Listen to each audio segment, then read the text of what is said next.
Alors, comme je l'exprimais, bienvenue à tout le monde dans cette poursuite en rapport avec le sanctuaire. Ce soir, donc, il faut comprendre, on a terminé complètement l'explication de tout ce qui est en détail à propos du sanctuaire dans le ciel, autant sur la terre et en nous. Ce soir, on voit un complément. On essaie d'aller un petit peu plus loin dans la compréhension de la purification du sanctuaire.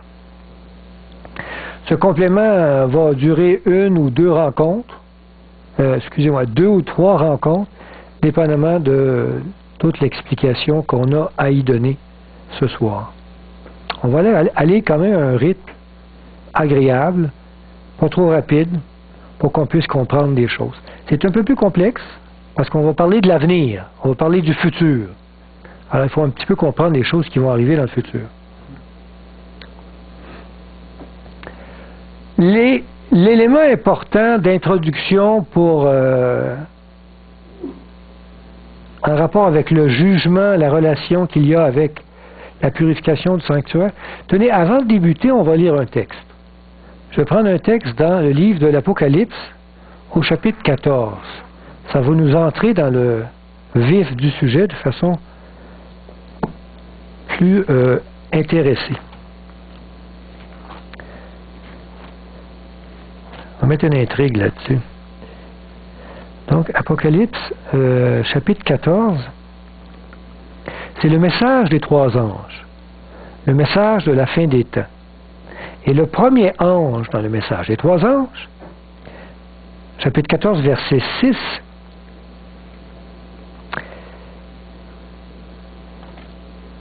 et je vis un autre ange qui volait au milieu du ciel. Il avait un évangile éternel pour l'annoncer aux habitants de la terre, à toute nation, toute tribu, à toute langue et à tout peuple. Il disait d'une voix forte, « Craignez Dieu et donnez-lui gloire, car l'heure de son jugement est venue, et adorez celui qui a fait le ciel, la terre, la mer et les sources d'eau. » Donc, ce personnage, qui est un messager de Dieu, annonce un élément nouveau. Il dit, le jugement est débuté. Si je relis, c'est marqué, car l'heure de son jugement est venue. Nous, on a compris qu'il y a quelque chose qui est venu en 1844, c'est la purification du sanctuaire. Mais lui, il n'annonce pas l'heure de la purification est venue, il dit l'heure du jugement est venue. Alors, on a tout expliqué, nous autres, qui avait rapport avec la purification du sanctuaire, puis lui, il dit, c'est pas ça, c'est le jugement. Alors, on va saisir, on va essayer de comprendre que l'œuvre du jugement et l'œuvre de la purification du sanctuaire, c'est très lié et débute en même temps. Et on va voir la complémentarité entre les deux. Purifier veut dire il faut aussi juger, parce qu'on ne peut pas purifier n'importe quoi. Il faut savoir exactement quel péché qu'on purifie et dans quelle personne ce péché-là, et on va le purifier. Donc il faut juger des éléments de purification. C'est pour ça qu'il y a une œuvre de jugement qui a débuté en 1844 aussi. Alors, on va me dire, c'est bizarre, en 1844, il y a un jugement qui a débuté. C'est difficile à saisir quand on n'a pas clair qu'est-ce que c'est que le jugement. Si je vous dis, le jugement de Dieu a débuté, ça fait peur un petit peu. Mais on n'a pas clair c'est quoi ça, le jugement.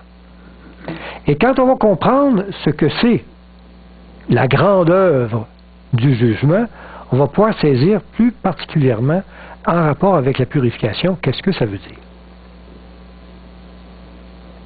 Un exemple de jugement, pour faire un rapport avec ce que Dieu entreprend comme jugement au ciel.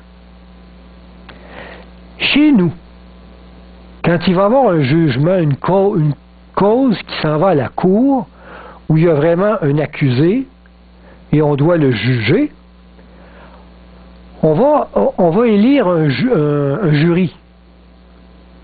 Puis le jury va entendre la cause. Des fois, ça dure des mois. Il y a encore les deux parties, puis ce qui s'est dit, puis ce qui s'est pas dit, puis ce qui est vrai, ce qui n'est pas vrai, puis il arrive un moment où le jury délibère. Donc, la première action, c'est entendre les deux parties. On entend les deux parties, puis ainsi de suite. Puis après ça, le jury va se retirer et va délibérer. Ils sont seuls ensemble, ils sont comme retirés de la population, de tout ce qui se passe, et ils veulent être vraiment dans un lieu clos. Et à ce moment-là, ils rouvrent tous les rapports de script qu'il y a eu, tous les livres, ils vérifient vraiment tout ce qui s'est dit de part et d'autre pendant les audiences, et ils vont décider si vraiment il y a matière à être coupable ou à être non coupable.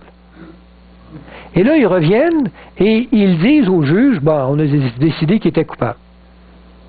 Et là, le juge, troisièmement, il prend, lui, une sentence. Ben, mettons que la sentence, c'est la pendaison, ça se fait plus aujourd'hui, ou la chaise électrique, c'est la mort.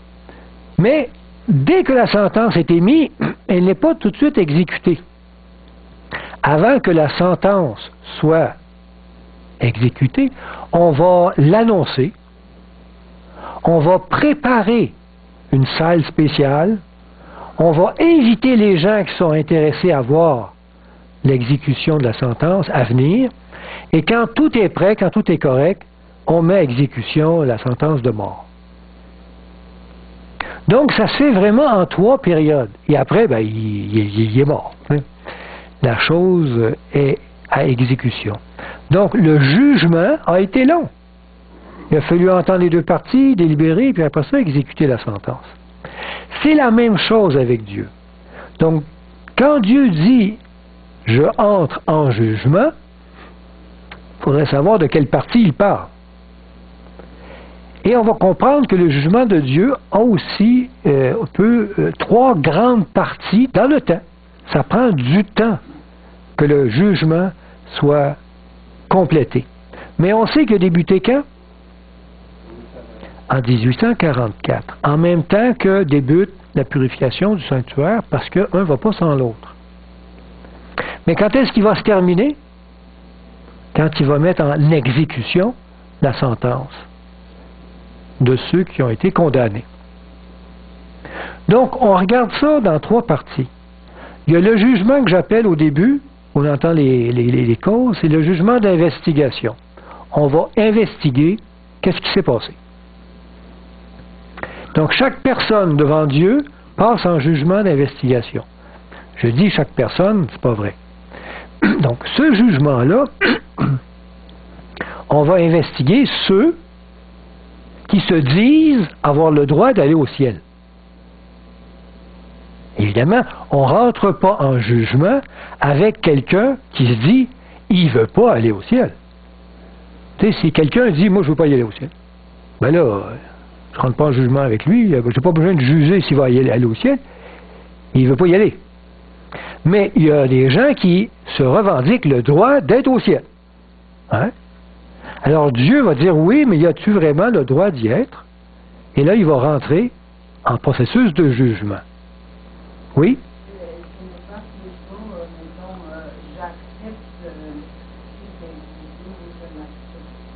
Tu acceptes, exactement. Donc, tu vas accepter ou refuser le salut en Jésus-Christ. Donc, c'est une façon de le dire. Donc, ceux qui refusent d'aller au ciel, si on peut dire, j'ai pas besoin d'entrer en jugement avec eux pour savoir s'ils vont y aller. Et ils ne veulent pas. Alors, on laisse tomber ça, on ne juge pas. Mais ceux qui se revendiquent le droit, il y en a beaucoup dans l'Église, hein, qui se revendiquent le droit d'aller au ciel, puis ils n'ont peut-être pas l'affaire là. Alors, c'est Dieu qui va entrer dans un processus de jugement pour savoir si vraiment ils ont l'affaire à aller au ciel. Donc, le jugement d'investigation investigue le cas de seulement ceux qui se revendiquent le droit d'aller au ciel ou qui acceptent le salut en Jésus-Christ. Un coup, là, je vais essayer de dessiner ça de façon assez claire. Donc ça, c'est la terre. Elle est grande, la terre. On va faire une grande terre. Oui?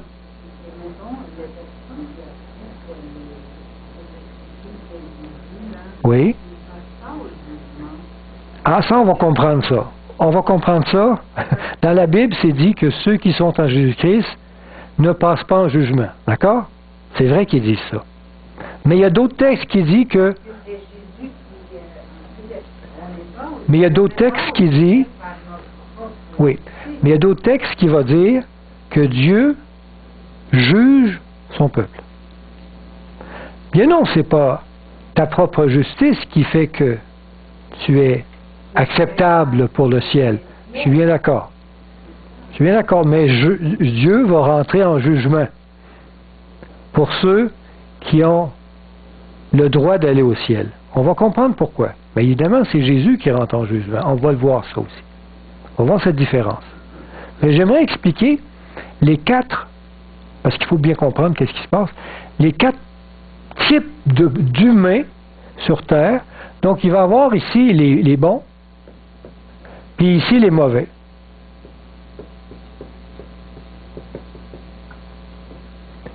Les bons, il va y avoir évidemment ceux qui sont heureux, là, qui sont en vie sur Terre.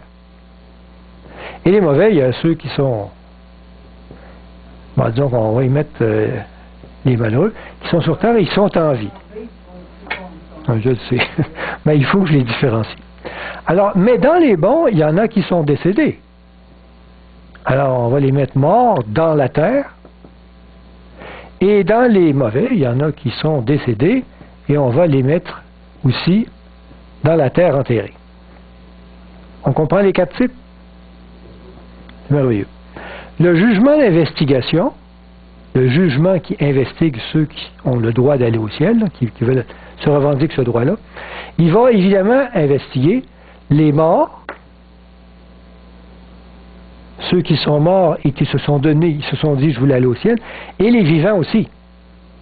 Mais il n'investigue pas ceux-ci. Ceux qui ne veulent pas, ils refusent le droit d'aller au ciel. Autant les morts que les vivants, d'accord? C'est eux autres qui sont en jugement.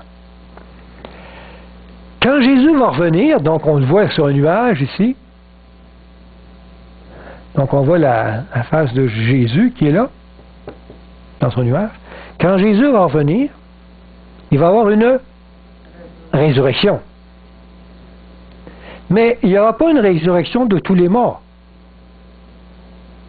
Il faut saisir ça. Quand Jésus revient, qui ressuscite?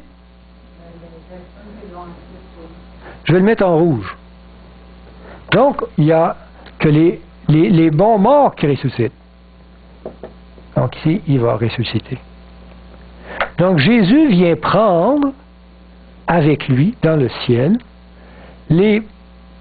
ces personnes et il monte au ciel avec Jésus.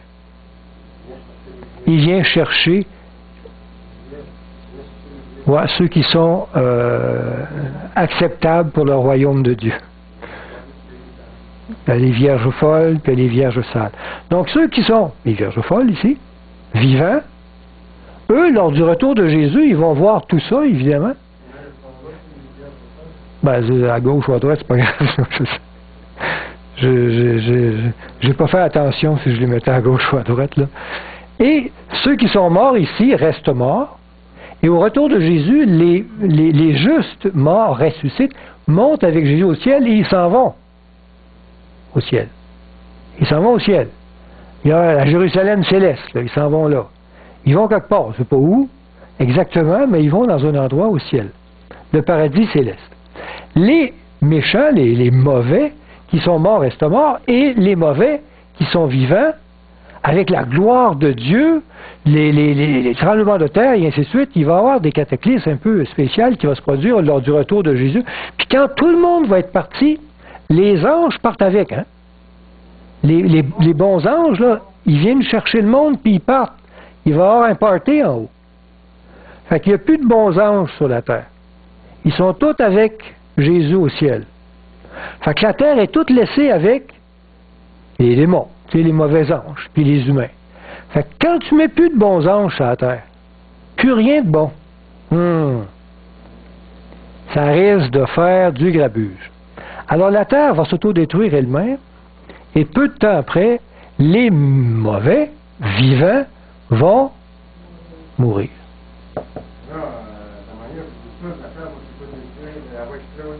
Non, non, non, non, non, non. C'est comme la pollution, c'est comme elle ne s'autodétruit pas, c'est pas le moment atomique. Là. La vie qui est sur Terre va mourir elle-même. Ça va être un genre de chaos, le plus de vie sur Terre comme tel. On comprend ça? Oui? Non. Non, c'est bon? OK. Donc, là, on est tous au ciel. Les bons, oui? Est-ce que je comprends, là, tous ceux qui pensaient aller au ciel, là, non, tous ceux qui pensaient aller au ciel, tu veux dire? Non, ils rentrent en jugement ici. OK? OK? Oui, ça se passe maintenant. Avant le retour de Jésus, ça. D'accord? Parce que quand Jésus revient, il revient chercher les bons. Ben, il faut le savoir lesquels il vient chercher puis lesquels il vient pas chercher. Fait que le jugement de délibération, et c'est Dieu qui rentre en jugement, là, et lui, il va savoir qui est acceptable et qui ne l'est pas. Il n'y a que Dieu qui peut juger les cœurs et savoir exactement qu'est-ce qui est acceptable ou pas. C'est un point délicat que vous parlez là. À propos de délicat... C'est mêlant un peu. Il y en a qui vont dire avec quoi ça parle. Ben, c'est ça que je te dis. Là, on va tout voir ces textes-là en détail tantôt. On va tout voir ça en détail. Je veux juste aller résumer pour qu'on puisse, par ça, savoir où est-ce qu'on s'en va. Donc, avant le retour de Jésus, depuis 1844, il y a un jugement d'investigation qui investigue qui a le droit d'aller au ciel. OK? Je suis pas dedans, moi, là. Je suis pas dedans dans le sens, je juge personne, c'est pas moi qui prends l'action de juger, c'est Dieu lui-même. Mais il fait cela en regardant les actes de chacun, en regardant les cœurs. Donc, il va tout regarder ceux qui sont morts en Jésus-Christ, il va tout regarder ceux qui sont déjà vivants en Jésus-Christ, puis quand ça sera le moment, il va venir les chercher. Mais il ne va pas chercher toutes les morts. Il va chercher que ceux qui sont morts en Jésus-Christ. Parce que son jugement dit lui oui, lui non, lui oui. Dans les vivants, il ne va pas tous les chercher.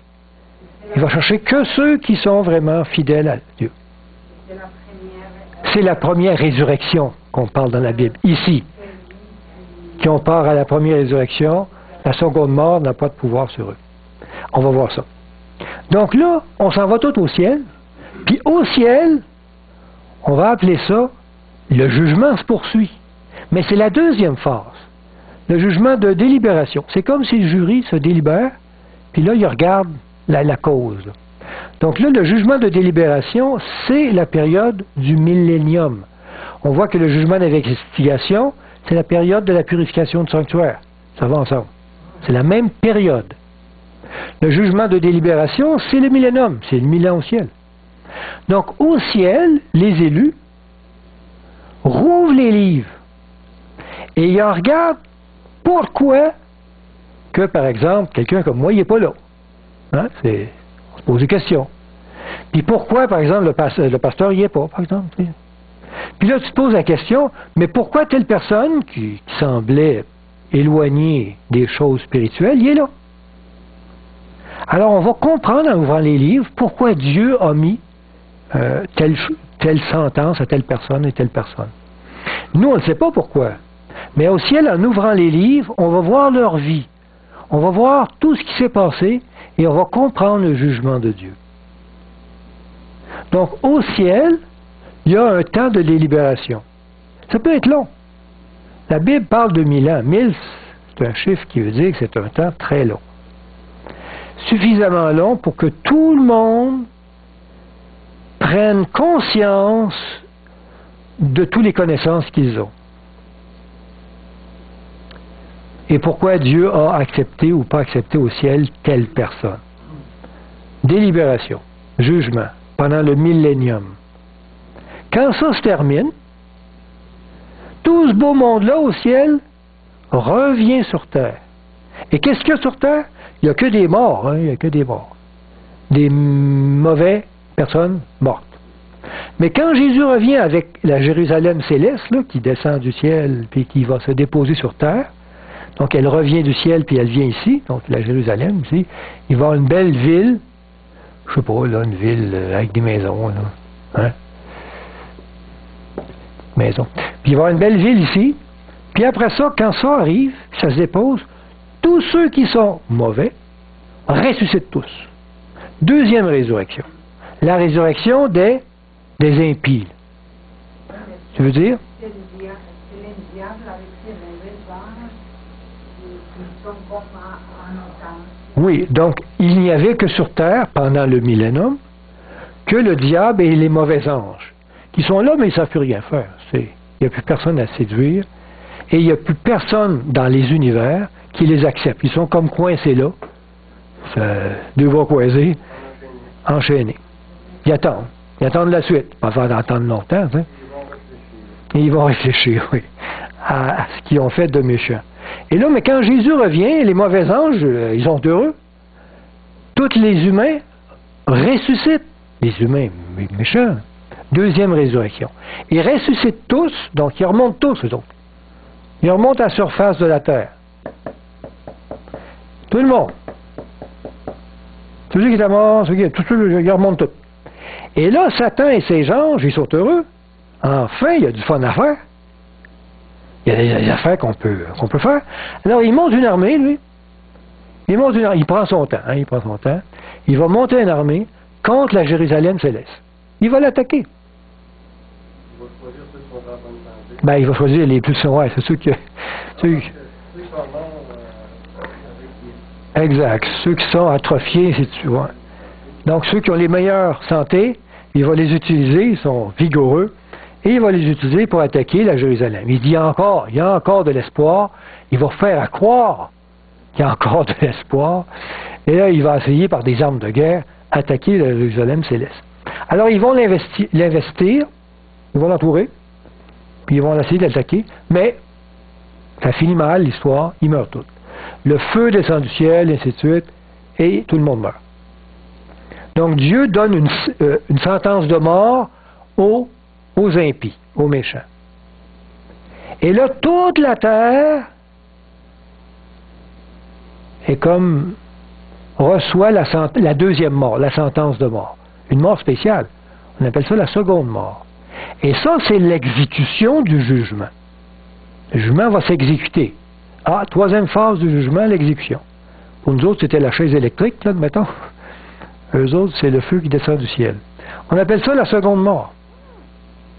Donc, le jugement se fait en 3 temps. Ça, il faut comprendre ça, c'est bien important. Jugement d'investigation, qui est la purification, c'est le même mot.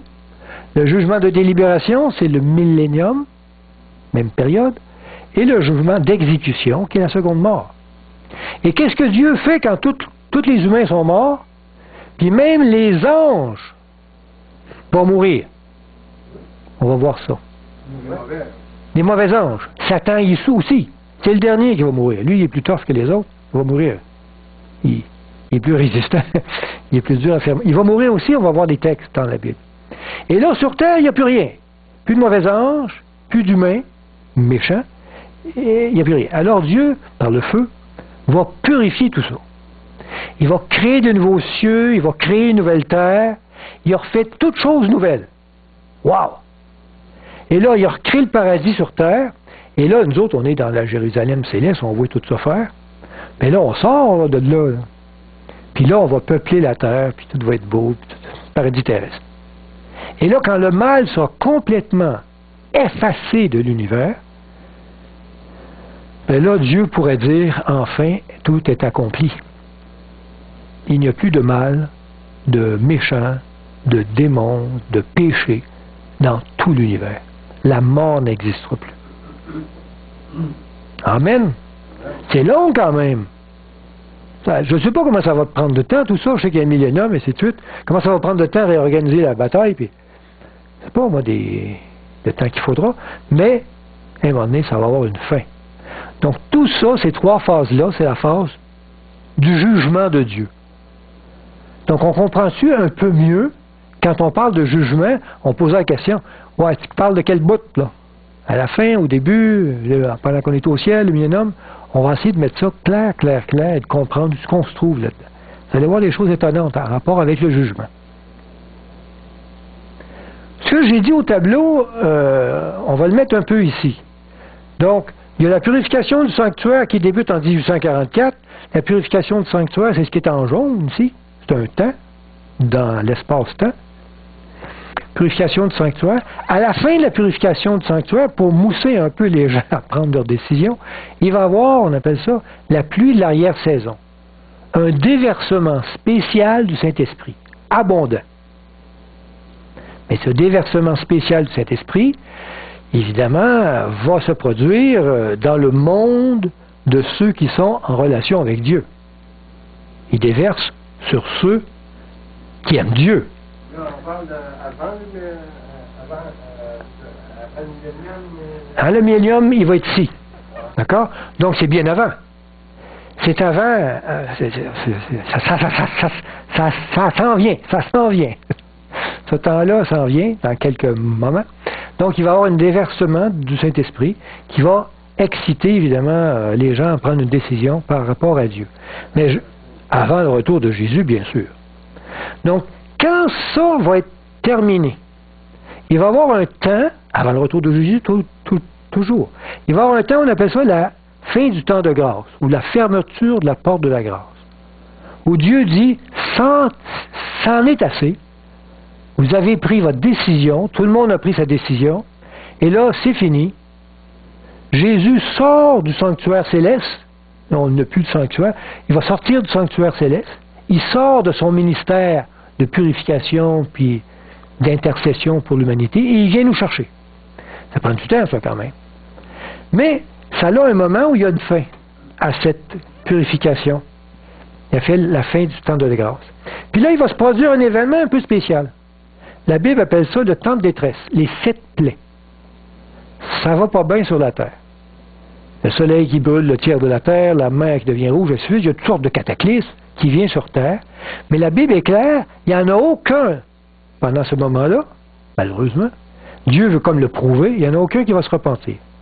Il n'y en a aucun qui va passer de mauvais à bon. Et Dieu va le démontrer, il va le prouver par les 7 plaies. Un temps difficile. Ils vont persister dans leur rébellion, à ne pas reconnaître la grandeur de Dieu. C'est triste. Très triste. Parce que même les bons vont subir ces plaies-là. Protégés par Dieu, mais ils vont les subir quand même. Et puis, c'est ici le grand moment. La seconde venue du Christ.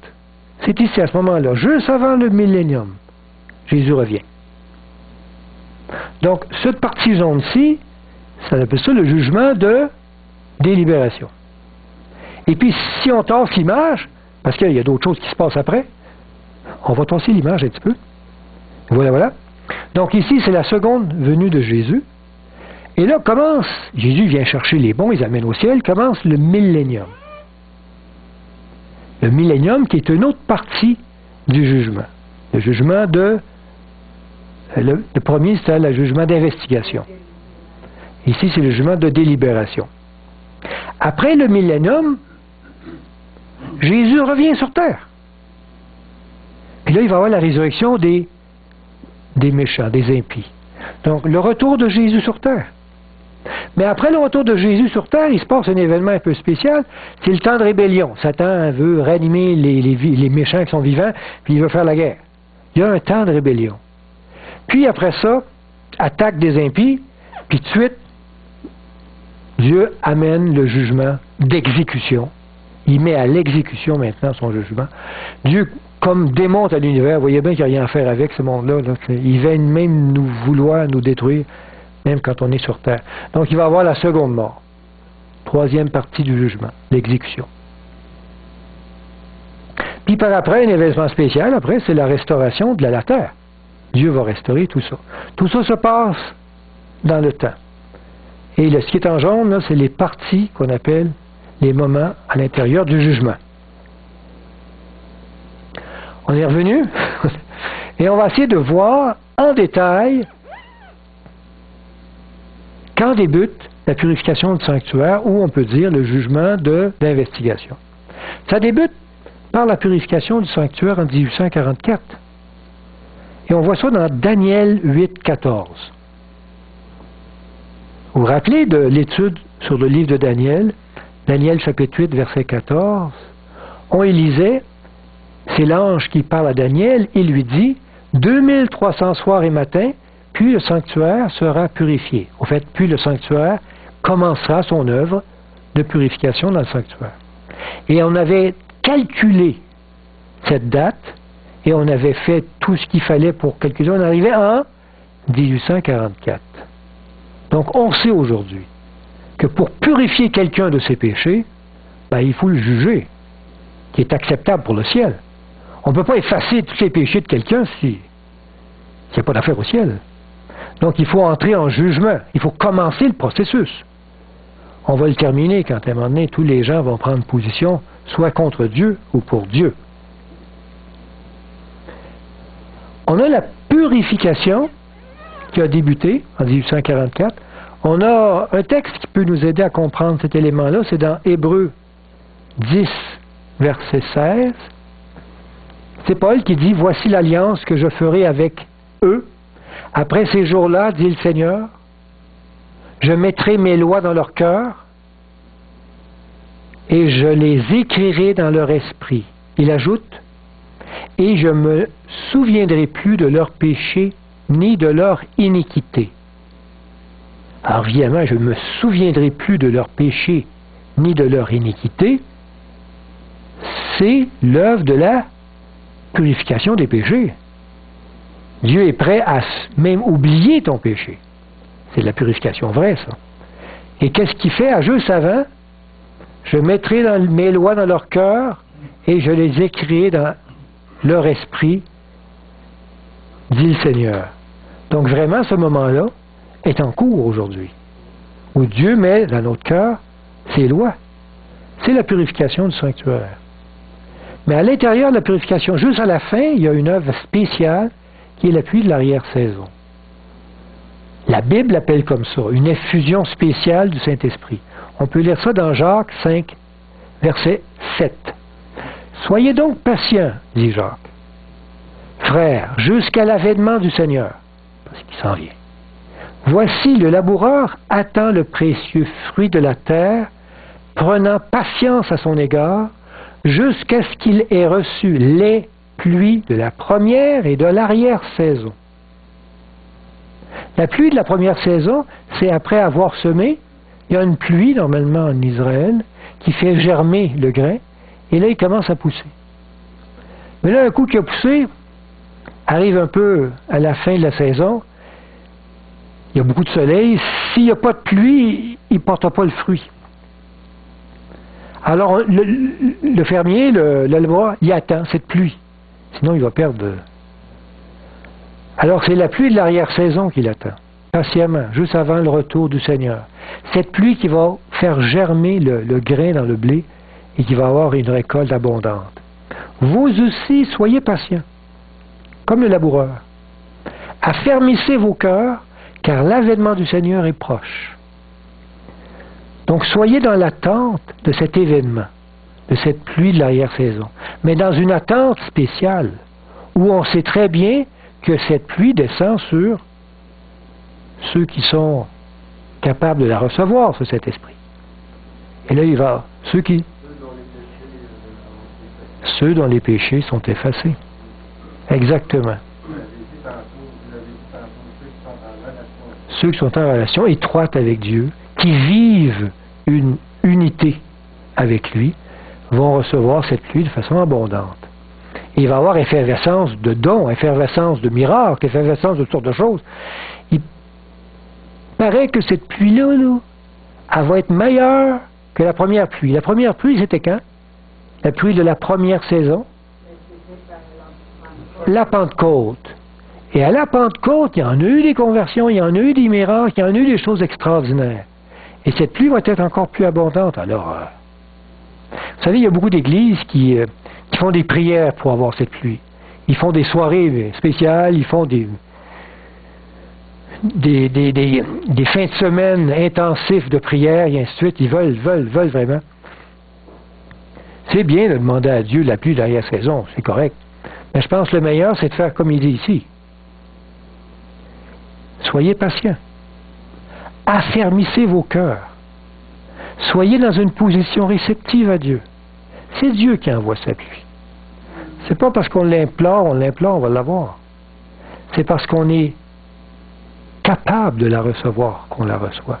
C'est parce qu'on est dans un état de relation avec lui, de pureté, et que Dieu a purifié nos péchés. Amen. Quand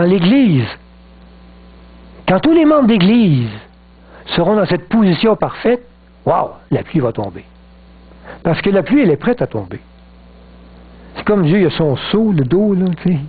Il veut déverser cette abondance du Saint-Esprit sur nous, mais il voit qu'on n'est pas... on ne peut pas le recevoir, on est trop impur, on est trop dans une position qui est pas réceptif. Alors il attend. Il attend qu'on soit... On est trop sec. Amen. Puis arrive la fin du temps de grâce. Donc ça va se terminer, ça. Un temps où Dieu dit, ben là, ça ne sert à rien de continuer. Il n'y en a plus qui vont se convertir. J'ai envoyé mon Saint-Esprit, j'ai tout fait. Ils ont compris c'est quoi la vérité. Ils ont compris le bien, ils ont compris le mal. Il y a eu des manifestations assez extraordinaires du Saint-Esprit. Il y a eu des choses. Ils ont eu le temps de prendre position. Et Dieu dit, je vais beau continuer, je vais en convertir aucun. Fait qu'il dit, j'arrête. Je vais aller chercher mes élus. Je vais aller chercher ceux qui sont là, ceux qui sont vivants. Et je vais ressusciter les morts. Ça ne sert à rien de faire allonger ça. Et oui, Satan, il va tous les tuer. Alors, il met sa main protectrice et il dit, je vais aller les chercher. Et c'est ça la fin du temps de grâce. On peut lire ça dans Apocalypse 22, 11. Que celui, c'est marqué, que celui qui est juste soit encore juste. Ah, merci. Que celui qui est injuste soit encore injuste. Donc, l'injuste ne se convertit pas. Il reste comme ça. Que celui qui est souillé se souille encore. Donc, impur, il reste impur. Et que le juste pratique encore la justice. Ah, donc le bon reste bon. Et que celui qui est saint se sanctifie encore. Donc, les méchants restent méchants, les bons restent bons. Les saints restent saints, et les pas saints restent pas saints. Il n'y a pas de changement. Donc, il y a eu un temps dans l'histoire où ça va venir prendre place. On n'est pas rendu là. J'espère, en tout cas. Il y avait une prédication d'un pasteur qui dit, juste pour mettre cet événement-là dans les tripes, il dit, aujourd'hui, la porte de la grâce est fermée. C'est fini. Là, le monde avait peur parce que, tu sais, il n'avait pas pris position encore, puis il s'est dit, ben là, j'attendais que je ne fais pas quelque chose de spécial avant que je me donne mon cœur au Seigneur. Tu sais, le monde, ça paniquait dans ça. C'est vraiment, si la porte de la grâce était fermée, je pense qu'il y a du monde qui vont paniquer. Mais ça peut fermer n'importe quand. Soyons encore chanceux qu'on peut donner notre cœur à Dieu de façon pleine et complète. C'est encore le moment. Mais refusez pas, attendez pas. Plus on attend, plus c'est difficile de rentrer dans cette position d'abandon. Puis là, après le temps de fin du temps de grâce, il y a un moment, je l'ai mis en rouge parce que ça va saigner un peu, ça va faire mal. Je l'ai mis en rouge. C'est le temps de détresse, les 7 plaies dans la Bible. Et si on lit dans l'Apocalypse, chapitre 15, lisez le chapitre 15 au complet, on ne le lira pas au complet, mais toutes les plaies sont là-dedans. Et il y en a 7. Et ça va pas bien sur la terre. Ça se dégrade, ça meurt, ça se dégrade, ça meurt. Évidemment, le peuple de Dieu est protégé par Dieu. Comme à Israël. Le peuple d'Israël, pendant les 10 plaies d'Égypte, était protégé. Il ne recevait pas les plaies. Quoi qu'il il était quand même affecté parce qu'autour, les plaies tombaient. Apocalypse 15, 1. Puis je vis dans le ciel un autre signe, grand et admirable, 7 anges, qui tenaient 7 fléaux, les derniers, mais les plus meurtriers, car par eux s'accomplisse la colère de Dieu. Bon, c'est exprimé, colère de Dieu, mais c'est comme le jugement là, qui rentre en action. Dieu veut montrer à l'humanité qu'il a beau taper ses fesses, l'enfant n'oubliera pas. Il ne se convertira pas, il veut vraiment ne plus avoir affaire avec Dieu.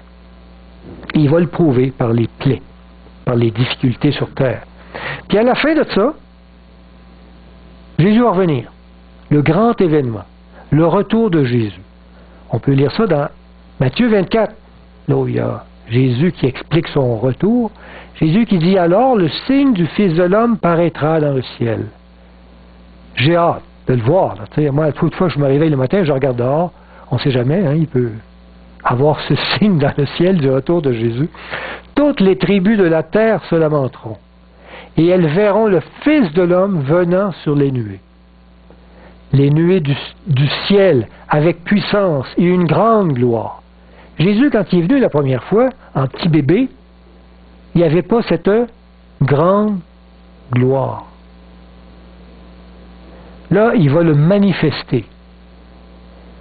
On va voir sa gloire. Il n'effacera pas l'expression de sa gloire au maximum. Ça va être grandiose.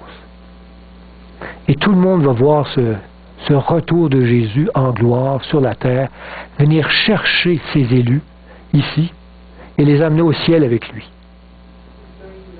Tout œil le verra. Amen. Et tout genou fléchira. Amen. Donc après la seconde venue de Jésus, donc on poursuit, il y a tout le monde au ciel, les bons, il y a une période qu'on appelle le millénium. La Bible en parle au chapitre 20 du livre de l'Apocalypse. On peut lire ça au verset 6. Heureux et saints ceux qui ont part à la première résurrection, ici. Car la seconde mort n'a point de pouvoir sur eux. Parce qu'eux qui sont ressuscités ici, qui montent au ciel, qui redescendent là, ben, ils n'en vivent pas la seconde mort. Parce que la seconde mort, c'est pour les méchants. Mais ils seront sacrificateurs de Dieu et de Christ, et ils régneront avec lui pendant 1000 ans, au ciel. Dieu veut que l'on vive éternellement sur la terre. Mais on passe un petit bout de temps au ciel, parce que le jugement n'est pas terminé, puis il y a des choses à faire là-bas. Après le millénium, il y a le retour de Jésus, au fait, une deuxième résurrection, puis le deuxième retour de Jésus. Jésus, avec tous les saints, revient sur terre. Il y a cette période-là. On peut voir ça dans Apocalypse 21, verset 2. C'est marqué, « Et je vis descendre du ciel, d'auprès de Dieu, la ville sainte, la nouvelle Jérusalem. » Donc, il y a une ville au ciel. Tu sais, Jésus, il dit, si je m'en vais au ciel, il va vous préparer une place. Mais là, je pense que on a tous un petit condo au ciel à nous autres qui nous attend. Hein? Puis il redescend avec la grande ville. Préparé comme une épouse qui s'est préparée pour son époux. Merci. Paré comme son épouse. Pardon? On va être un peu comme l'ancien jardin d'Éden. C'est pas le jardin d'Éden. C'est vraiment une ville très grande. On essaie de, selon l'Apocalypse qu'il dit, de l'évaluer. C'est à peu près la grandeur de la France. Donc c'est une grande ville où il y a des rues, puis ainsi de suite, pavés en or, puis tout est beau, où les élus demeurent. Je pense qu'on peut sortir de la ville, là, quand on est au ciel, sûrement, puis je ne sais pas tout ce qui se passe autour. Mais je ne sais pas comment est-ce que c'est dans le ciel. Mais le monde retourne dans la ville et la ville, après ça, est transportée sur terre. Donc c'est pour le transport que cette ville-là va rassembler tous les élus. Et elle descend sur terre avec Jésus. Lors de son troisième retour, si on peut dire, elle revient sur terre. Apocalypse 20, verset 5. Les autres morts, donc ceux qui sont méchants, les autres morts ne revinrent point à la vie, donc ils sont toujours morts, jusqu'à ce que les 1000 ans fussent accomplis. Donc eux autres, ils restent morts tout le temps pendant ce temps-là, pendant tout le temps qu'on sont au ciel pendant les 1000 ans. On comprend ça? Donc ils restent morts. C'est ça le millénium. La Bible en parle très bien, et il y a au ciel un jugement de délibération qui s'exécute. Quand il arrive sur terre, on a vu que quand il revient, les méchants sont ressuscités. Il y a une deuxième résurrection. Et qu'est-ce qui arrive à cette résurrection-là? Ils viennent attaquer la ville. On voit ça dans l'Apocalypse, chapitre 20, verset 7. quand les 1000 ans seront accomplis, oui, question? Je disais tantôt, là, ils vont tous détruire, ils vont se tirer, ils vont faire exploser, tout ça, là. Ils vont l'attaquer avec des roches, des roches. OK, avec quoi ils vont l'attaquer? Parce qu'ils ne sont pas en moyen de faire grand-chose, c'est ça? Tout est détruit, et ainsi de suite. Bon, je ne connais pas les détails, mais le temps n'est pas marqué. Entre le temps qu'ils sont ressuscités et le temps qu'ils attaquent. D'après moi, ça ne se passe pas de suite. Ils vont avoir le temps de s'organiser, de recréer des machines, de recréer des bombes, de recréer de l'armement, de se reconditionner, de se former, d'avoir un plan, puis ainsi de suite. Ils prennent le temps. Et ils vont essayer de... Donc, c'est pas tout de suite après. Il ne faut pas voir ça dans le temps comme ça. La Bible ne dit rien, donc je ne sais pas, mais ils ont le temps de s'organiser. 1 an, 2 ans, 3 ans, 1000 ans, je ne sais pas. C'est pas marqué. Ouais, les bombes qui sont cachées vont sortir.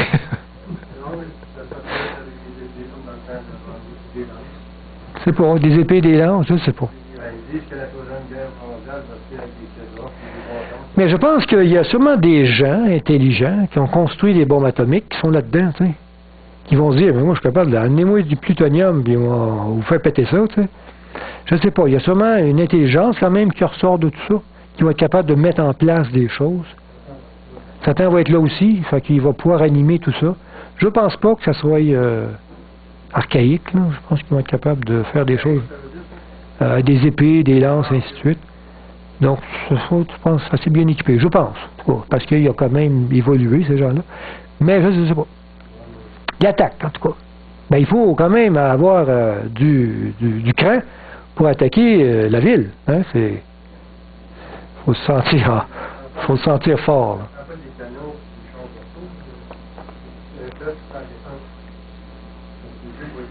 C'est possible. C'est possible que par le nombre, ils ont peut-être dit par le nombre, on va attaquer comme dans l'ancien temps, là, puis on va monter ces murs, puis on va rentrer dans la ville, je sais pas, des échelles, je sais pas. Mais la Bible dit que quand les 1000 ans seront accomplis, Satan sera relâché de sa prison.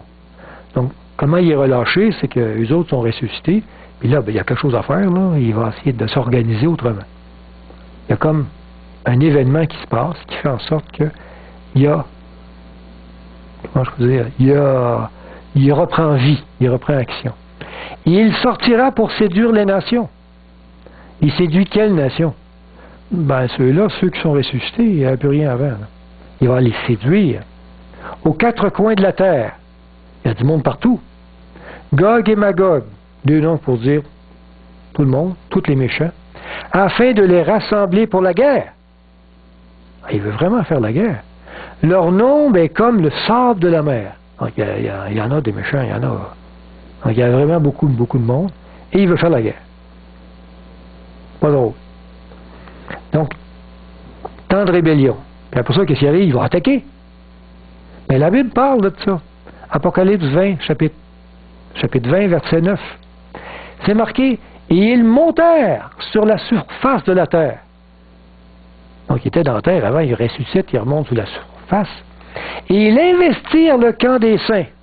Donc, ils vont investir complètement autour de la ville de Jérusalem, le camp des saints, et la ville bien-aimée.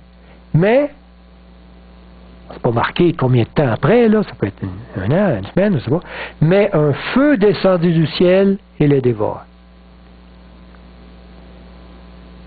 Donc, ça va se terminer qu'ils vont mourir. Après ça va se terminer qu'il y a un feu qui va les dévorer. La terre va être détruite en même temps. Elle va être purifiée en même temps. En même temps que ça. Il faut comprendre ici que le feu, en tout cas, moi c'est comme ça, le feu ne les tue pas. Ouais, c'est marqué dévorer. Moi, quand je mange du poulet, en tout cas, excusez-moi, j'en mange encore, il est mort avant. Je dévore pas un poulet vivant. Tu sais, c'est comme... Alors, je pense que quand c'est marqué le feu du ciel descendu et les dévora, il va les éliminer, les purifier, les effacer. Il va vraiment mettre tout ça en purification totale. Il va effacer tout ce qui est Mort. C'est l'action du feu qui va purifier. Exact. Exact. Comme on faisait des carrefours dans l'ancien temps, ils purifiaient le carrefour d'Hébreu avec des formules. C'est ça. Exactement. Il y avait une décharge, je ne sais pas comment on dit ça, une place où on jette les déchets. Une dompe dans les villes grandes comme Israël.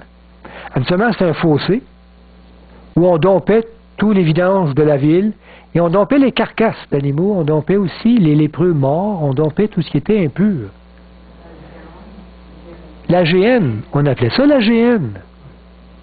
Mais là, il y avait peut-être des risques de maladie. Alors, ils mettaient de l'huile là-dedans, puis de temps en temps, ils mettaient le feu. Le feu n'était pas là pour les tuer. C'est pourquoi le feu? Nettoyer, purifier, pour être sûr qu'il n'y a plus de maladie, il n'y a plus rien, là, que ce soit brûlé. Le feu est la même chose ici.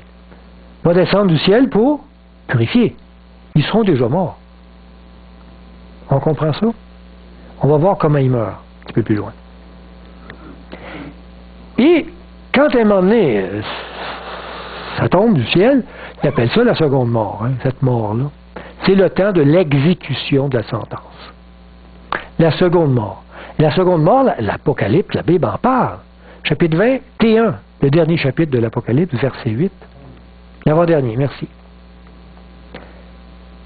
Verset 8. Mais pour les lâches, les incrédules, on va y nommer, les abominables, les meurtriers, les impudiques, les enchanteurs, les idolâtres et tous les menteurs, vous êtes-vous reconnus? J'espère que non. Leur part sera dans l'étang ardent de feu et de soufre, ce qui est la seconde mort. Donc, au fait, c'est comme si ils meurent, mais après ça, l'étang de feu et de soufre, c'est une mort qui efface leur mémoire de l'univers. Wow! Une mort qui purifie tout ce qui était méchant, impur, ainsi de suite. On oublie ça, on n'y pense même plus. Dieu va effacer de l'univers leur mémoire. On va voir des textes là-dessus. C'est un effacement assez fort. C'est la deuxième mort. Une mort totale. Une mort qu'on ne ressuscite plus. Une mort qui est l'oubli total. Comme s'il n'avait jamais existé. C'est mort, ça. Ça, c'est vraiment mort. Il n'y a plus de souvenirs. À cause qu'ils sont morts. Mais ceux qui sont morts ici puis ils ressuscitent, bon, là, ils ont toujours les souvenirs, eux autres. Tout ce qui est agapé survit pour l'éternité. C'est fantastique. Ça ne se perd jamais. Mais le mal, le péché, Dieu va effacer. Parce qu'il y a une douleur au péché, il y a une douleur au mal. Dieu va effacer. Plus de douleur que de la joie. Tout va être guéri. Amen. Et puis la terre va être restaurée. Donc le jugement, c'est long. Il y a 3 phases, il faut attendre jusqu'ici, parce que la terre va être restaurée. On voit ça dans Ésaïe, en parle un peu. Ésaïe 65, à la fin du livre, verset 17, on peut y lire. Car je vais créer de nouveaux cieux et une nouvelle terre. Amen. On ne se rappellera plus les choses passées. Effacées. Elles ne reviendront plus à l'esprit. C'est pareil comme si on recommence. On part à neuf. Puis là, c'est fini les niaiseries. On fait vraiment quelque chose de beau, de parfait. Il n'y a plus de mal, il n'y a plus de péché. C'est la belle vie. Il n'y a plus de douleur, il n'y a plus de... il va y avoir la tentation. Presque, il n'y a plus de tentation. C'est comme s'il n'y avait jamais eu de péché. Comme s'il n'y avait jamais eu de péché. Mais, il y a des choses qui vont rester et qui vont marquer la présence du péché. Vous savez c'est quoi? Le Christ. Le fait que Jésus est humain et le fait qu'il a encore les stigmates des clous dans les mains va nous rappeler ce que le péché a provoqué. Et ça va nous toucher. Et jamais plus on va se rebeller contre Dieu. Amen. Donc, il y a 3 phases dans le jugement. Ça, il faut se rappeler. 3 phases qui sont longues dans le temps avant que ça se termine. Ça se termine à la fin, à la 2e mort. Il y a le jugement d'investigation, le jugement de délibération et le jugement d'exécution. On va prendre phase par phase, puis on va l'analyser, pour bien la comprendre, pour voir toute l'œuvre du jugement au complet.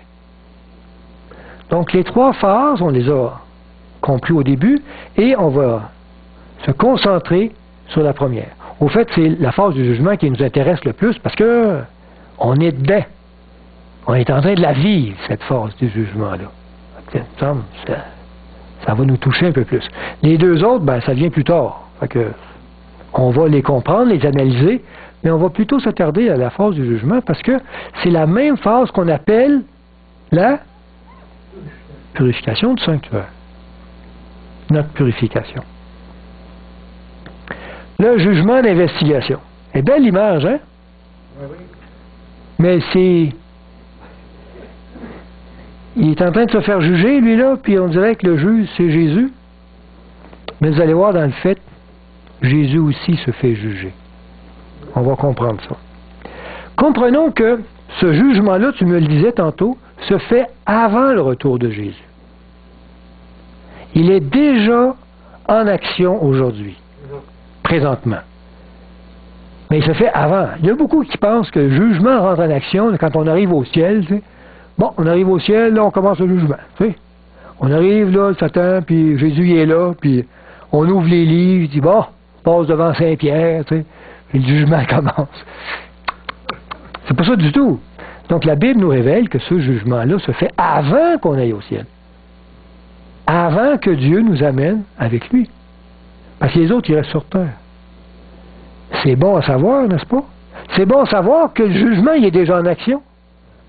C'est intéressant de savoir ça. Vous savez, moi, quand je conduis mon char, puis que je vois une police, ben, je sais pas, mais je ralentis. Puis je regarde mon fido, ben oui, j'allais trop vite. Maudit. Je savais que ça se 70, j'allais à 84. Hein. Ben, je ralentis. Tu sais. Quand on sait que Dieu est en train de nous regarder, aujourd'hui, ça vous arrête pas de pécher? Ça vous arrête pas de pécher? Ben oui. Tu sais qui te regarde. Tu dis, ouais, t'es en jugement, là. On est en train de checker si t'es correct. Oups! Il me semble qu'on devrait être arrêté un peu. Oui, c'est la même chose. Quand la police est là, je sais pas, là, tout le monde arrête. Tu sais, tout le monde sont bien cute. Tu sais, là, tu te demandes pourquoi ça ralentit. Ah, ben oui, il y avait une police. Tu sais. C'est pour ça qu'ils sont bien faits. Fait qu'au fait, les chrétiens, quand ils savent que le jugement est en action, on devrait tout être bien fait. Me semble. Minimum, quand même. Ça se fait avant le retour de Jésus. Au retour du Christ, le sort des justes aura déjà été fixé et la vie éternelle leur sera accordée au retour de Jésus. Un jugement d'investigation est donc nécessaire avant le retour de Jésus pour sélectionner les élus qui monteront au ciel avec lui. Ce jugement est déjà en action depuis 1844. On lit un texte dans la Bible qui renforce cette idée-là. Ouais, ben c'est le texte que j'ai lu tantôt au début. Je le trouvais bon pour nous motiver. C'est l'ange qui dit aujourd'hui qu'on a un message à dire à tout le monde. Il dit, je vis un autre ange qui volait par le milieu du ciel, Apocalypse 14, 6, ayant un évangile éternel pour l'annoncer aux habitants de la terre, à toute nation, toute tribu, toute langue et tout peuple. On est dans ce moment où on doit annoncer un évangile éternel. À tout le monde. On doit l'annoncer. Et il dit qu'est-ce qu'il faut annoncer. Et il disait d'une voix forte, c'est ça qu'il faut. Craignez Dieu et donnez-lui gloire, car l'heure de son jugement est venue. Quel jugement? Le jugement d'investigation. Pas le jugement d'exécution. Par contre. Mais il est en train de nous investiguer, là. Est venu et adorez celui qui a fait le ciel, la terre, la mer et les sources d'eau. Adorez le Créateur. On est dans un monde où il n'y a plus de créateur. Hein, c'est l'évolution. On descend du singe. Tu sais, nous autres, la petite bébête qui a emmené un éclair, puis ça a devenu un poisson, puis il a marché sur la terre. L'évolution. Puis à un moment donné, ça Ça a pris 3 milliards d'années, tu sais. Puis bad luck, c'est arrivé, tu sais. Ça, c'est ce qu'on pense. Mais il dit, non. Il dit, il y a un créateur. On a été créé. Et ça a pris combien de temps de créer tout ça? Quand la parole est prononcée, la chose existe. Mais Dieu a créé tout l'univers en 6 jours. Donc ça met, quand on fixe notre regard sur un Dieu créateur,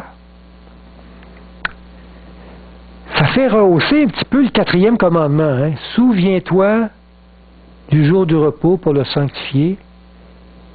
Puis là, il dit, car Dieu a créé le ciel, la terre, la mer et les sources des eaux.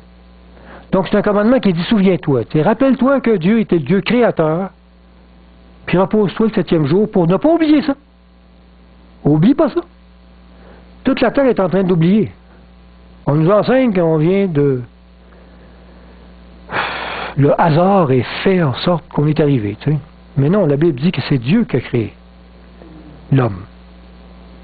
Et qu'on a un message à annoncer à tout le monde, l'heure de son jugement est venue.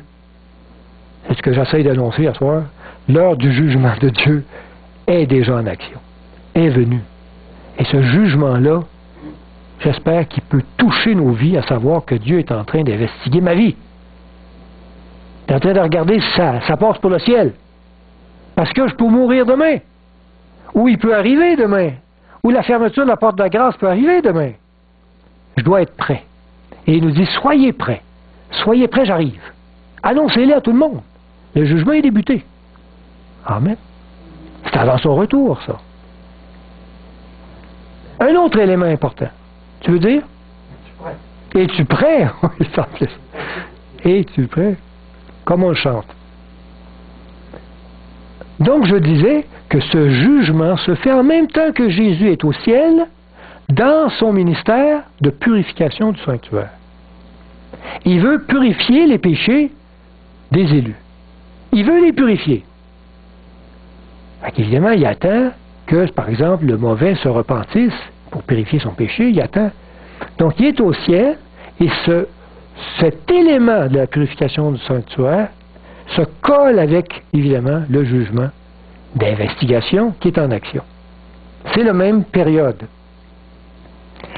L'expiation des péchés du peuple de Dieu implique une investigation de ceux-ci, puis un effacement définitif. Pour purifier un péché, il faut d'abord que celui-ci soit présenté, jugé et pardonné. Après ça, purifié. Les livres de nos œuvres doivent donc être ouverts et la vie de chacun examinée afin que nos péchés soient lavés pour toujours. Il faut qu'on regarde notre cas de chacun. Le temps de la purification du sanctuaire correspond donc au temps du jugement d'investigation. Donc c'est pour ça que ce que j'essaie d'expliquer colle avec tout ce qu'on a vu sur le sanctuaire. Parce que la dernière partie du sanctuaire, le dernier ministère, c'était la purification des péchés. On voit ça dans Apocalypse 11, verset 18. Les nations se sont irritées. Ta colère est venue, et le temps est venu de juger les morts, de récompenser tes serviteurs, les prophètes, les saints, et ceux qui craignent ton nom, les petits et les grands, et de détruire ceux qui détruisent la terre. On est pas mal rendu là, où les gens sont capables de détruire la terre. Et il dit, le temps est venu de juger les morts. Il est en train de juger les morts pour le jugement d'investigation. Le temps du jugement est venu. Apocalypse 11, 19. Et le temple de Dieu dans le ciel fut ouvert. Il dit que le temps est venu de juger. Et là, tout de suite après, verset après, il dit, le temple de Dieu dans le ciel fut ouvert, et l'arche de son alliance apparut dans son temple. Et on sait ça, on a vu ça dans tout le cours, que quand le voile s'ouvre et qu'on voit l'arche de l'alliance, c'est qu'on entre dans le lieu très saint du sanctuaire. Et c'est la période du début de la purification du sanctuaire. C'est le seul moment où on ouvrait le voile et qu'on pouvait entrer dans le lieu très saint. C'était à une fête, la fête du Yom Kippour, à la purification du sanctuaire. Donc quand il dit « le temps est venu de juger les morts », et qu'il voit dans le ciel le temple, à cause que le voile s'ouvre, il voit dans le ciel l'arche de l'Alliance, parce que on peut y entrer, mais c'est que c'est le même moment. Le moment où la purification du sanctuaire débute, c'est le temps du jugement qui est en action. Apocalypse 20:12. Il dit « Je vis les morts, les grands et les petits, qui se tenaient devant le trône. Des livres furent ouverts. » Il y a des livres au ciel qui s'ouvrent, là. Et un autre livre fut ouvert, celui qui est le livre de... On va comprendre c'est quoi le livre de vie. Le livre de vie, c'est le livre où sont marqués tous ceux qui doivent aller au ciel. Tous ceux qui se seront revendiqués d'aller avoir la vie éternelle, le livre de vie. Eux autres sont écrits dans le livre de mort. Et il dit, le livre de vie, et les morts furent jugés selon leurs œuvres, qui est écrit dans le livre de vie, d'après ce qui est écrit dans ces livres. Le jugement d'investigation ouvre des livres. On ne les voit pas, les livres, nous. C'est Dieu qui rouvre ça. Avec les anges, sûrement. Et qui prend action sur nos œuvres. On va les voir au jugement, on va les voir. Oui. Quand on va être rendu au jugement de délibération, au millénium, nous, on va regarder les livres. On va regarder les livres qui ont servi à juger ces gens-là. On va y avoir accès. Il va en avoir toute une bibliothèque, hein? Moi, je pense qu'ils conservent ça sur des disquettes dans les ordinateurs. C'est bien trop. Mais l'image qu'on a, c'est des livres qu'on ouvre et qu'on voit les œuvres de chacun. Mais tu disais, Yota, nous, on est au ciel et il n'y a aucun acte de justice que l'on peut faire qui nous qualifie pour le ciel. N'est-ce pas? Absolument rien. Alors, qu'est-ce qui nous qualifie pour le ciel? Jésus. Et quand on se dit qu'on est membre du Christ, en faisant partie de son Église, hein, parce que l'Église de Christ, c'est son corps, quand on se dit membre de l'Église de Christ, et qu'on est impur ou impropre ou pécheur, on fait de Christ un pécheur. Donc Dieu, il n'y a pas besoin de rentrer en relation avec chacun de nous pour savoir si vraiment on passe pour le ciel. Il va juger, lui, Jésus. Parce qu'en Jésus, tous ceux qui sont en lui, si lui passe au jugement, tout le monde passe avec. Si la tête, on la sauve, les bras, les membres, les orteils, c'est bon pareil, ça passe avec. Mais si la tête ne passe pas, tout le corps est jeté dans la géhenne, n'est-ce pas? Alors, qu'est-ce qu'il va faire, Jésus? S'il y a une main qui est toujours en train de voler, qu'est-ce qu'il dit? Il dit, coupe-la, jette-la loin de toi. Vaut mieux entrer dans le ciel manchot, mais d'avoir la vie éternelle, que tout le corps dans la géhenne. Alors, le jugement dernier, c'est lui qui est jugé. Et si lui, en tant qu'être humain, avec tout le corps qui est son Église, Dieu le trouve acceptable, alors il peut entrer au ciel, avec son épouse, qui est son Église.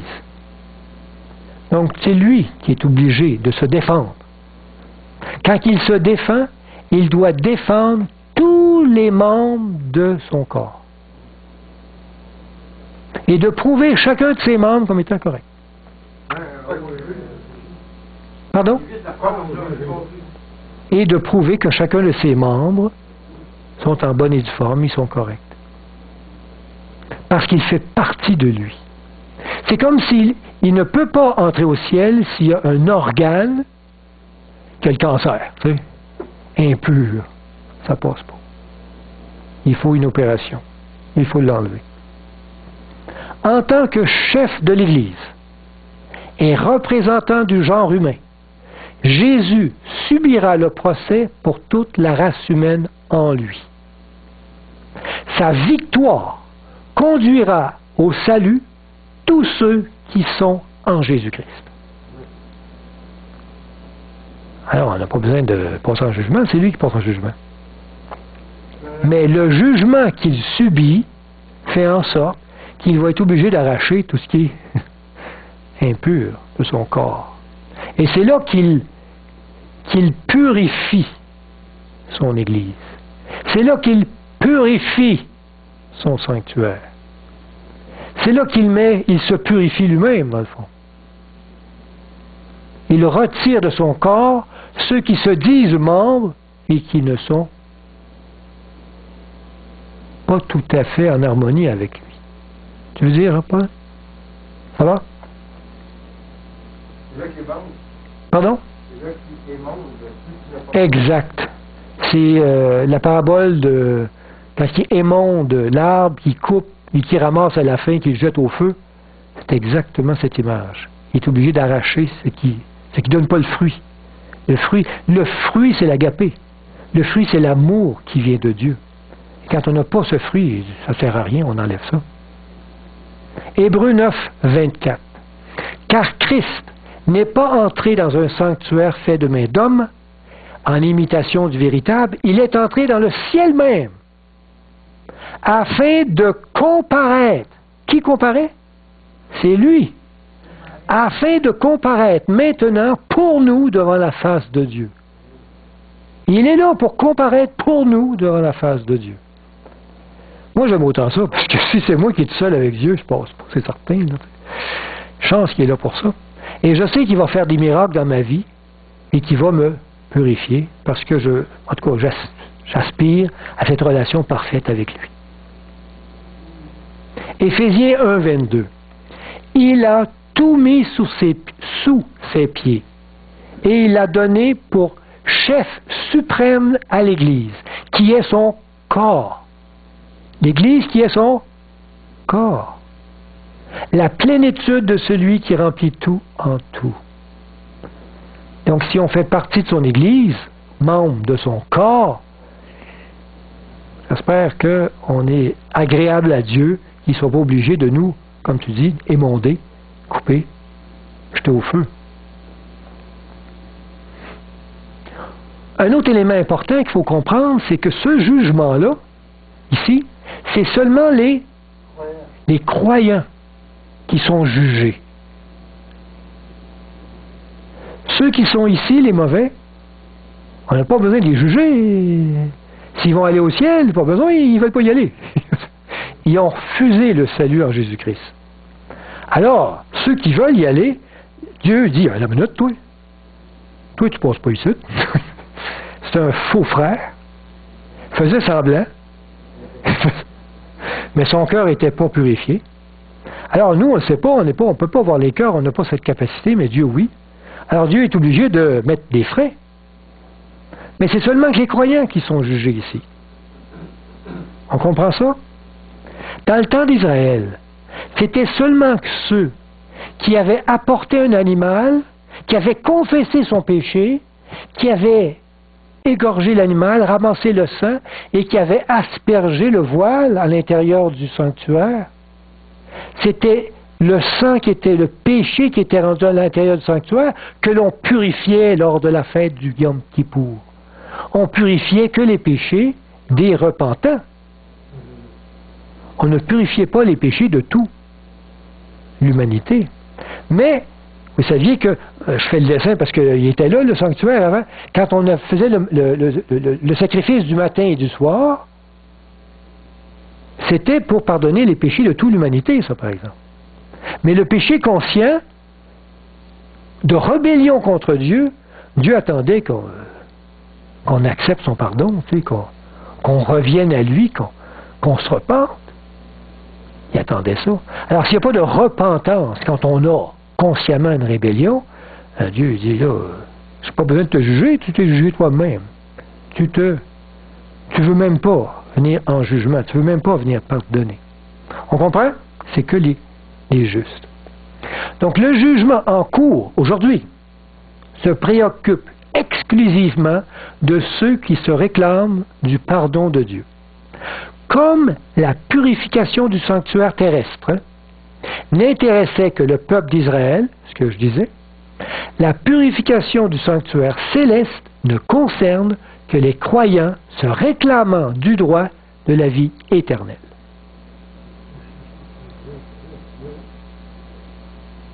Un texte, 1 Pierre 4, 17. Il dit, Pierre, « Car c'est le moment où le jugement va commencer par la maison de Dieu. » Donc la maison de Dieu, son peuple, va avoir un jugement.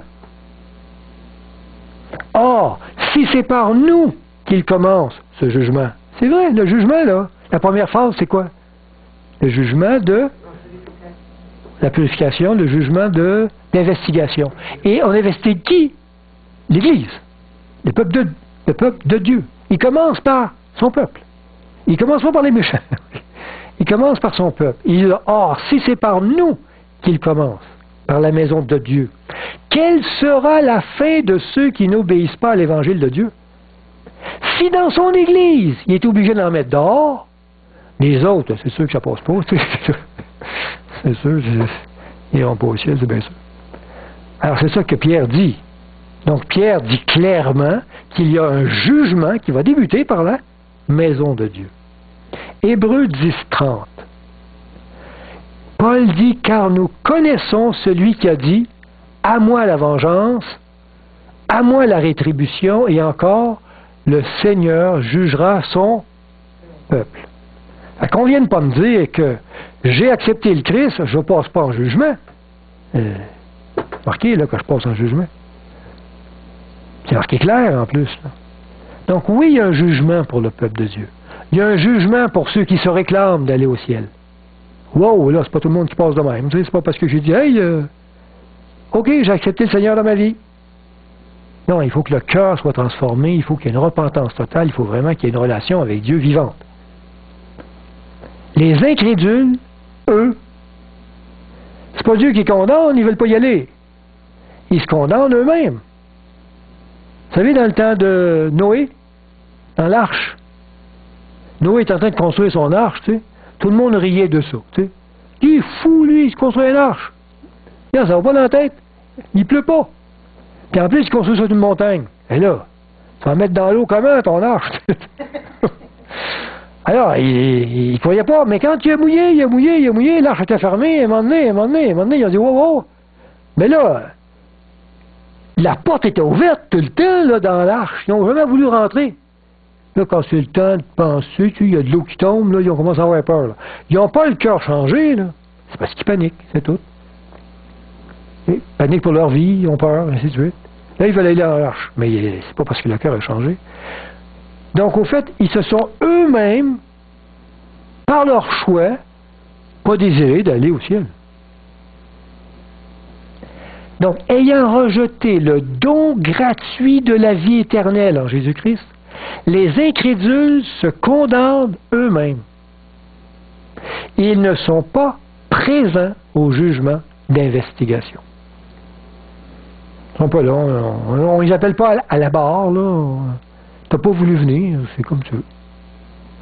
On peut lire ça dans Jean 3, 18. Celui qui croit en lui n'est point jugé, c'est marqué. Mais le mot, c'est bien condamné. Si vous lisez le grec, n'est point condamné. Donc celui qui croit, parce qu'il est jugé, on l'a vu. Le mot est mal pris, là. Mais le texte dit plus condamné. Mais celui qui ne croit pas est déjà condamné. C'est marqué jugé, mais il faut lire le mot condamné. Parce qu'il n'a pas cru au nom du Fils unique de Dieu. Donc celui qui croit, on ne condamne pas. Celui qui ne croit pas, il est déjà condamné parce qu'il n'a pas cru, il a rejeté ce que Christ a annoncé. Jean 12, 48. Celui qui me rejette et qui ne reçoit pas mes paroles a son juge. C'est-à-dire, c'est lui, il se juge lui-même. Il se condamne. La parole que j'ai annoncée, c'est elle qui le jugera au dernier jour. Il n'a pas cru, il a rejeté la vérité, Ben, c'est comme je te dis, viens-t'en, le chemin il est ici. Ah, je veux rien savoir.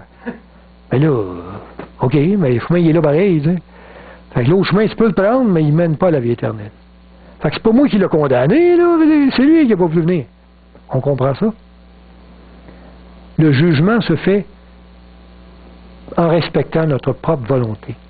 Dans Romains 1,20, en effet, dit Paul, les perfections invisibles de Dieu, sa puissance éternelle et sa divinité se voient comme à l'œil depuis la création du monde, quand on les considère dans ses ouvrages.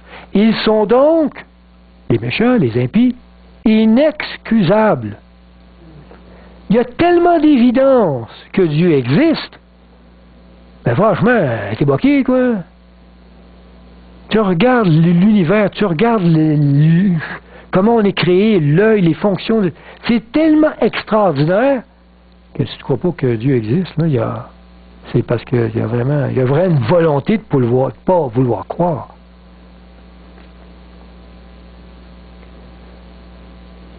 Je veux voir s'il en reste beaucoup encore. Ouais. Donc, il faut arrêter.